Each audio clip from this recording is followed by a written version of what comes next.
Daniel, obviously not going to be easy to replace Tom. I guess as a senior player, do you feel like you have to step up even more this week?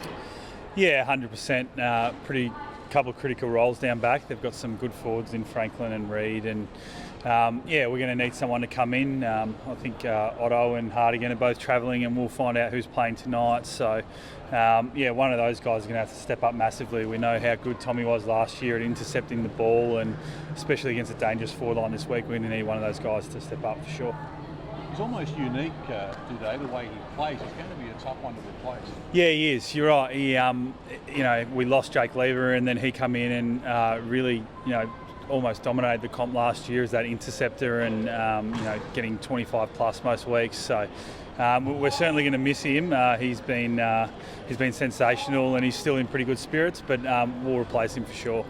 Daniel, what's the main lesson or the main message to come out of last week that this is where we need to improve and to do better? I think there was a few, anyone that watched us knows there's a few areas for improvement from last year, and our ball movement. I think we weren't composed with the ball, and Hawthorn really rushed us and put us under pressure. So we showed throughout the pre-season our ball movement was better than that. And then just the way we defended as well. I think we didn't defend the ground well, and Hawthorn probably owned the ground a bit more. So probably those two areas we're looking to bring that in this week. But we'll come in and back our brand in and hopefully play a better game. Do you like going to Sydney? What do you make of going to the Sydney cricket ground? Yeah, we love getting up to Sydney. It's a small ground. It's a great ground to play at.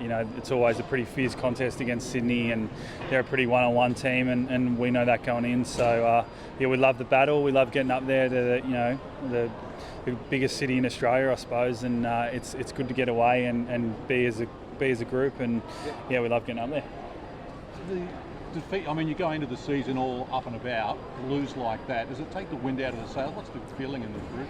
Oh, we're a pretty experienced group. We know 1 week's, it's not the end of the world. It was really disappointing after the pre-season we had. Pretty much the perfect pre-season, and then you lose. So we were a bit flat, but you get over that pretty quickly in AFL. 6 days later, and 5 days later we're getting on the plane. So we know we're going to have to bring our A game this week, and it's a big game to get a win.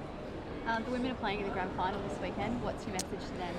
Oh, look, we're going to be there. We get back Saturday Arvo, and all the guys will be there spurring them on and watching them on. So they've been pretty dominant this year, so hopefully they can keep going. And we just wish them luck. We love having the girls around the club, and the women's game in general is great for the AFL and women in general. So we love that, and we can't wait to see them win. And obviously disappointing for Dougie. I think surgery's out for 8 weeks. It's just come out, so disappointing for him.